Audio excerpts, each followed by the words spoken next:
जय जगन्नाथ मु प्रदीप आपन को स्वागत करुछि आपन को चैनल कलिंग फोकस को आसंतु देखिबा आजिर मुख्य खबर।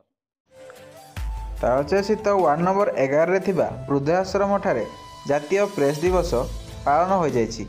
एही कार्यक्रम रे आवाहक भावे तालचेर मीडिया पक्षरु सांबादिक प्रदीप कुमार महाराणा, अतिथि भाव बीजेपी अनुगुल जिला प्रभारी तथा सांबादिक परशुराम बारिक, तालचेर युवराज उच्च विद्यालय एनसीसी मुख्य श्री सदानंद पंडा, समाजसेवी तथा युवा व्यवसायी डबू सिंह, वृद्धाश्रम मुख्य सांबादिक प्रकाश साहू, चित्तरंजन पाणी, जम्बेश्वर पट्टनायक, सिटीजन फोरम आवाहक जितेन्द्र महापात्र, समाजसेवी सुलेख सेठी जोगदे प्रेस दिवस उपर वक्तव्य रखिथिले।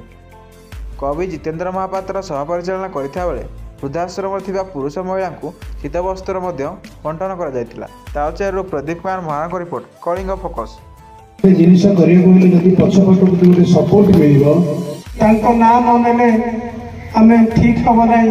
मोर बंधु तथा जितेन्द्र महापात्र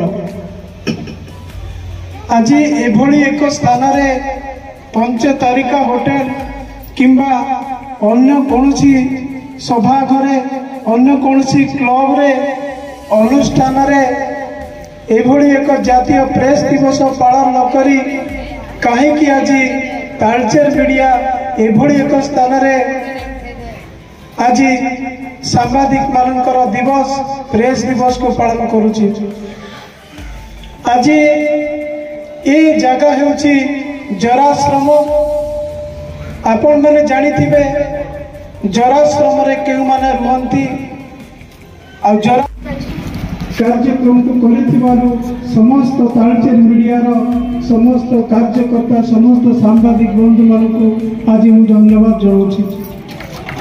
आज कि जराश्रम जे परिचालना करुछंती हमर बहु पुरातन संपर्क तांकर साधन बाबू तथा अन्य कार्यकर्ता समस्ते एभली एक समाज सेवामूलक कार्यक्रम करुछंती जो जिते भी धन्यवाद देले कम हम। आज ये कार्यक्रम कर आज जातीय सांबादिक दिवस